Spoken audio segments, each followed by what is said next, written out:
আজ কড়াইতে যখন এই মাংসের টুকরোগুলো মটরের সাথে পড়ছে, আমার মনে পড়ে যাচ্ছে একটা ঝড়ের রাতের কথা। তখন আমি বেশ ছোট।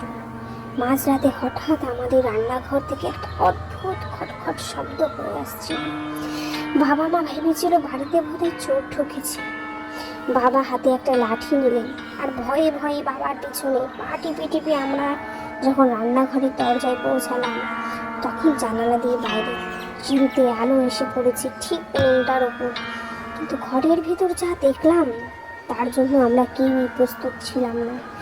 কোনো চোর নয়, অন্ধকারের মধ্যে উনুনের সামনে ঠায় দাঁড়িয়েছিলেন আমাদের মিস্ত্রি।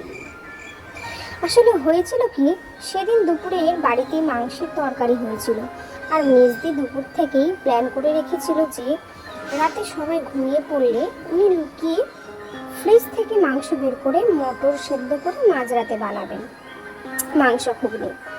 খিদে আর লোভের চোটে উনি আর সকাল হওয়া পর্যন্ত ধরে রাখতেই পারেননি।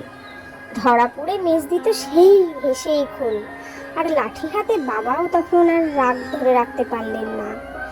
তারপরে দৃশ্যটা ভাবুন, মাঝরাতে চোর ধরার বদলে আমাদের পুরো পরিবার রান্নাঘরের মেঝেতে মাদুর পেতে বসে গেলেন।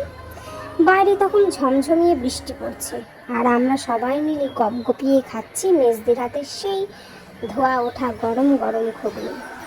সেই স্বাদ আর সেই রাতের আনন্দটাই আমি জীবনেও ভুলব না।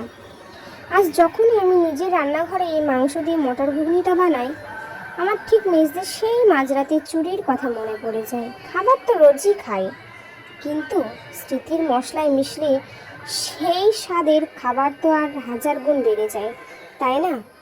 আপনাদের বাড়িতেও কি এমন কোনো মাঝরাতের রান্নার মজার গল্প আছে? কমেন্টে জানান। কিন্তু দেখা হচ্ছে পরের কোনো ভিডিওতে।